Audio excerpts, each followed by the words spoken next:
अस्सलाम वालेकुम, hope you are all good.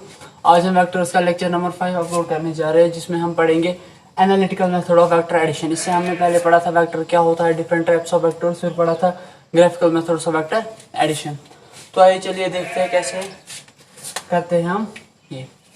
तो क्या होता था, जो हमने graphical method of vector addition पढ़ा था, उसमें क्या होता था, हमारे पास दो वेक्टर होते थे, वेक्टर ए और वेक्टर बी। इनके बीच में एंगल कुछ थीटा होता था। पहले हम इसमें पैरेललोग्राम कंप्लीट कर देते और जो इनके कॉमन पॉइंट से एक डायगोनल जाता था। इनके यहाँ से भी एक डायगोनल जा सकता है और यहाँ से भी। जो इनके कॉमन पॉइंट यहाँ से जो डायगोनल जाता था वो रिजल्टेंट वेक्टर होता था। और ये जो रिजल्टेंट था, इसके पास दो चीजें होती थी, एक तो मैग्नीट्यूड और दूसरा डायरेक्शन। ये मैग्नीट्यूड क्या होता है, जो इस साइड की लेंथ होती थी, या जो इस डायगोनल की लेंथ होती थी, लेंथ। और जो डायरेक्शन क्या होता था, जो ये रिजल्टेंट इस वेक्टर के साथ एंगल बना था, जिसका नाम हमने रखा था अल्फा। डायरेक्शन हमारा अल्फा होता है, लेंथ हमारी जो इसकी लेंथ होती है इस साइड की। तो चलिए आज देखते हैं हम कि एनालिटिकली हम ये मैग्नीट्यूड और ये अल्फा, ये लेंथ और अल्फा कैसे निकालेंगे। तो आज हम क्या करेंगे, magnitude of resultant and direction of resultant, वो क्या था अल्फा, एंड डायरेक्शन, मैग्नीट्यूड और एंड डायरेक्शन, ये निकालेंगे आज हम। एक तो हम डायरेक्शन निकालेंगे और मैग्नीट्यूड निकालेंगे इसका, रिजल्टेंट का। तो सबसे पहले हम क्या करेंगे, हमारे पास इन द सेम वैसे ही दो वेक्टर्स होते थे, जैसे थे हमारे पास दो वेक्टर्स, वैसे ही दो वेक्टर्स बनाऊंगा। ये मेरा वेक्टर ए, ये मेरा वेक्टर बी, और इनके बीच में एंगल कितना था, थीटा। पहले हम सेम वही रूल, हम पहले पैरेललोग्राम कंप्लीट करेंगे। और ये डायगोनल, ये था हमारा रिजल्टेंट। तो हमें क्या चाहिए था, इस रिजल्टेंट की लेंथ और ये हमारा क्या चाहिए था, हमें चाहिए था अल्फा। तो हम एक काम करेंगे, इसको पहले नाम देंगे। यहाँ पे इसको नाम देंगे ओ, यहाँ पे एन, यहाँ पे एम। और मैं इस ओ एम को एक्सटेंड करूंगा। ओ एम को जैसे मैंने एक्सटेंड किया तो एन पी मैं इस पे परपेंडिकुलर डालूंगा। ओ एम को एक्सटेंड करने के बाद एन पी इस पे मैं परपेंडिकुलर डालूंगा। अगर ये एंगल थीटा है, ये एंगल अगर थीटा है, ये एंगल भी थीटा होगा। और अगर ये साइड बी है तो ये साइड भी बी होगा। क्यों? क्योंकि ये एक पैरेललोग्राम है। ये साइड इस साइड के बराबर होगा, ये साइड इस साइड के बराबर होगा। तो हम क्या करेंगे, ये जो मेरा एक छोटा ट्रायंगल अंदर बन रहा है, कौन सा ट्रायंगल, एम एन पी, ये मैं बाहर लाऊंगा in triangle M N P. तो कैसा, ये कुछ ऐसा बनेगा। ये मेरा पी, ये मेरा एम, ये मेरा एन, ये एंगल थीटा। ये मेरा एम, ये मेरा पी, ये मेरा एम, और ये मेरा एंगल थीटा। और यहाँ पे क्या है मेरा, ये मेरा बी, मैग्नीट्यूड या वेक्टर बी, कुछ भी ले सकते हैं। तो मुझे क्या चाहिए, एक तो मुझे इसकी लेंथ चाहिए, इस एम एन की लेंथ चाहिए, ये लेंथ मुझे चाहिए। और मुझे ये एम पी की लेंथ चाहिए। किस की लेंथ चाहिए मुझे, एक तो मुझे इस एम पी की लेंथ चाहिए और मुझे एम एन पी की लेंथ चाहिए। तो मैं क्या करूंगा, मैं इस ट्रायंगल, ये जो मेरा ये ट्रायंगल, मैं इसमें लिखूंगा कॉस थीटा। कॉस थीटा किसके बराबर होता है, कॉस थीटा मुझे बराबर होता है बेस बाय हाइपोटेन्यूज। बेस मेरा क्या है, एम पी, और हाइपोटेन्यूज मेरा कितना है, एम एन। मैं लिख सकता हूँ किसकी, मुझे लेंथ किसकी चाहिए थी, एम पी की। M P is equal to M N, किसके बराबर है, बी, एम एन है बराबर B cos theta. M P मुझे बराबर आया B cos theta. In the same way इसी ट्रायंगल में अगर मैं sine theta, angle sine theta ढूंढूं, साइन थीटा किसके बराबर होगा, परपेंडिकुलर बाय हाइपोटेन्यूज। परपेंडिकुलर क्या है मेरा, N P by M N. मुझे किसकी लेंथ चाहिए थी, मुझे एन पी की। तो एन पी की लेंथ कैसे मैं निकालूंगा, N P is equal to M N किसके बराबर है, एम एन किसके बराबर है, बी, और ये यहाँ गया साइन थीटा। ये निकल गई मुझे एम पी, और किसकी लेंथ निकल गई मुझे, एक तो मुझे एनपी की लेंथ मिल गई, एमपी की लेंथ भी मिल गई। एमपी की कितनी लेंथ मुझे मिली, बी कॉस थीटा। यहाँ पे लिखूंगा बी कॉस थीटा।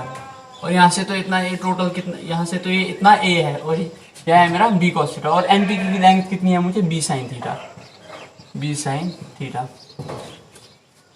यहाँ तक तो ये कंप्लीट हो गया। इसके बाद मैं क्या करूंगा, ये वाला ट्राइंगल है ओ एन पी, कौन सा ट्राइंगल, ओ एन पी, ये बाहर लाऊंगा in right angular triangle O N P. कौन सा right angle triangle, O N P. पहले बनाते हैं ये ओ एन, ये मेरा एन, ये मेरा ओ, ये मेरा पी, ये एंगल यहाँ पे अल्फा, ये मेरा आर, ओपी। ओपी किसके बराबर है, ओपी तो ये एक O M plus M P. O M किसके बराबर है, ए प्लस, और ये एम पी किसके बराबर है, B cos theta, B cos theta. OP को कैसे लिखा मैंने, A plus B cos theta, क्योंकि ये जो ओपी ये टोटल लेंथ किसके बराबर है, O M plus M P, O M plus M P. ये जो ओ एम है ये मेरे ए के बराबर है और जो एम पी है ये मेरे बी कॉस थीटा के बराबर। तो मैंने लिखा ओपी बराबर A plus B cos theta. In the same way NP तो मैंने निकाला, एनपी किसके बराबर है, बी साइन थीटा। तो हम क्या करेंगे, इस ट्रायंगल में अप्लाई करेंगे पीजीटी। पीजीटी मतलब पाइथागोरस थ्योरम। Apply PGT. अगर मैं इसमें अप्लाई पाइथागोरस थ्योरम करूंगा तो क्या, पाइथागोरस थ्योरम क्या कहती है, ओ एन का स्क्वायर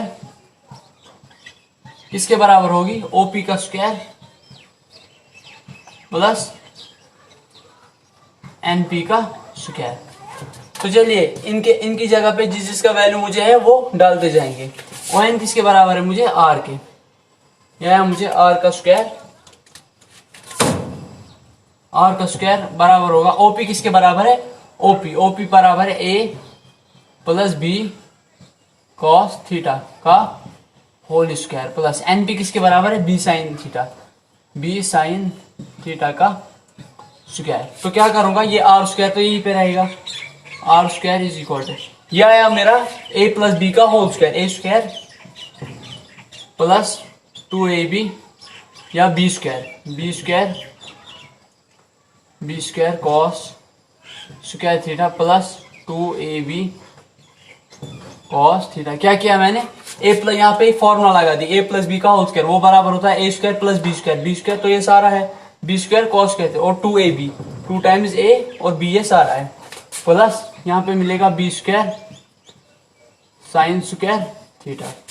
तो ये आर स्क्वायर किसके बराबर निकलेगा मुझे, आर स्क्वायर मुझे बराबर आया, ये ए स्क्वायर यहीं पे रखेंगे और ये प्लस 2ab कॉस थीटा मैंने यहाँ लाया, ये जो ये बी कॉस थीटा और ये जो B square sine square theta और B square cos square theta, क्या इनमें मैं बी कॉमन निकाल सकता हूँ, हाँ बी मैंने कॉमन निकाला, अंदर क्या बचा, cos square theta plus sign square theta, अंदर क्या बचा, cos square theta plus sign square theta. यहाँ पे अब जगह कम है, ये मैं कहीं ऊपर,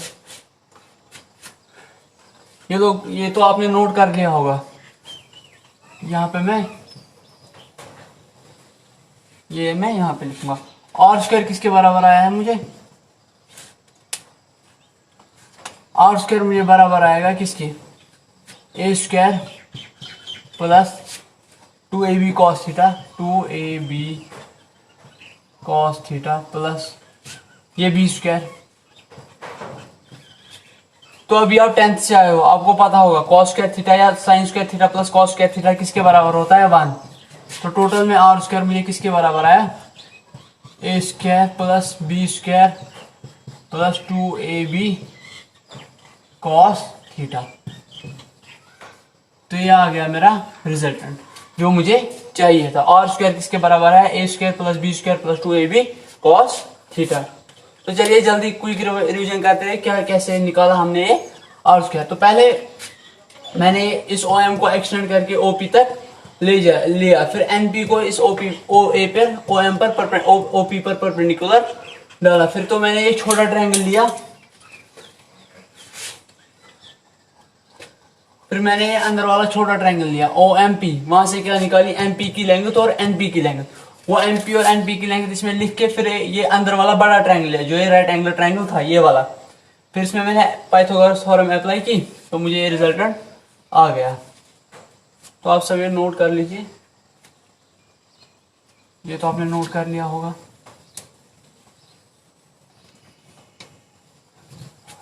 तो मुझे किसकी लैंग्वेज चाहिए? अब मुझे क्या चाहिए?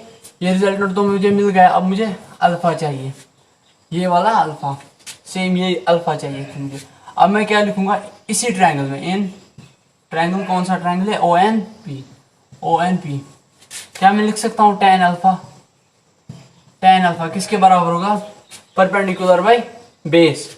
परपेंडिकुलर किसके बराबर है? B sine theta divide by base किसके बराबर है? A plus B cos theta, या alpha is equal to tan inverse of B sine theta divide by A plus B cos theta.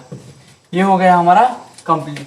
ये तो फॉर्मूला अब जिंदगी भर के लिए याद रख लीजिए, क्योंकि 11th और 12th जहाँ पे भी आप कोई भी कॉम्पिटिटिव एग्जाम में जाएंगे ये फॉर्मूला आपको हमेशा जरूरत लगेगी, ये वाली और ये वाली। होप आप सब लोगों को ये समझ आ गया होगा। आप ये नोट कर लीजिए, हम इस पे एक क्वेश्चन करेंगे, इजी सा 1-2 क्वेश्चन करेंगे, फिर इसके बाद तो चलिए आपने ये नोट कर लिया होगा, पॉज करके नोट कर लेना।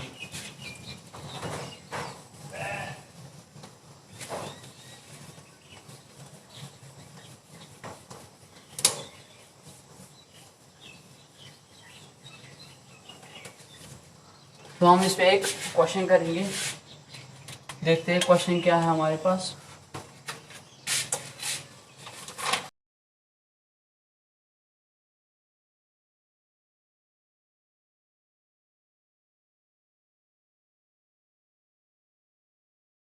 तो ऐसा कुछ मुझे क्वेश्चन में दिया है, two forces each of magnitude 10 newton act at a point as shown find the resultant. हमें इसका रिजल्टेंट ढूंढना है। तो हम सेम क्या करेंगे, पहले पैरेललोग्राम कंप्लीट करेंगे।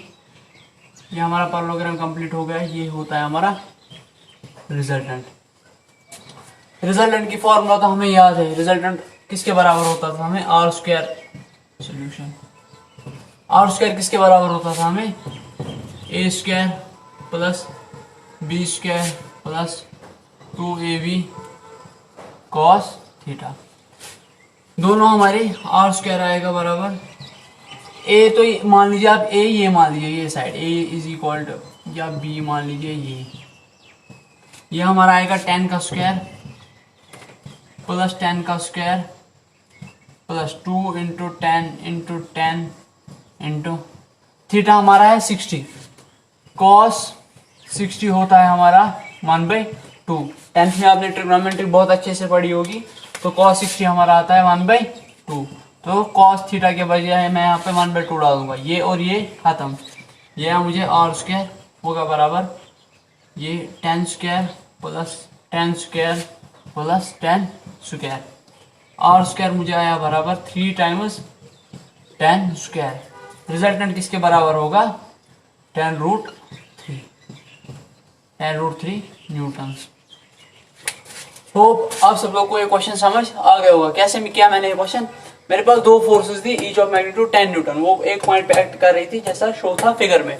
तो मैंने क्या किया, तो पहले मैंने ये कंप्लीट कर लिया, मैंने पैरेललोग्राम कंप्लीट करके फिर सिंपली जो फॉर्मूला हमने इससे पहले पढ़ी वो लगा लिया। R square is equal to A square plus B square plus 2ab cos theta.